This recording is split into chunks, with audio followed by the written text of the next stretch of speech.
मित्रहो, कोणतंही नातं तुटू नये यासाठी एक गोष्ट फार महत्वाची असते.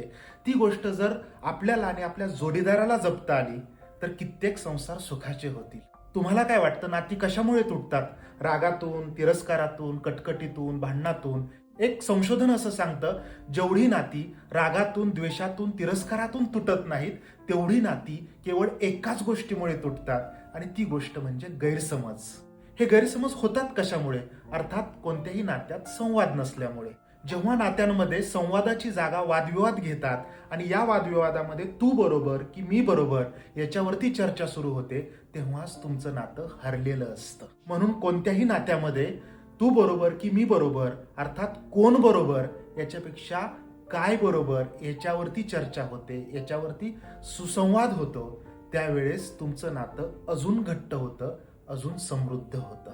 गरज असते फक्त थोड्या समजूतदारपणाची. तुम्हाला काय वाटतं? मला कमेंट करून जरूर कळवा आणि हे विचार आवडले असतील तर जरूर शेअर करा. थँक्यू.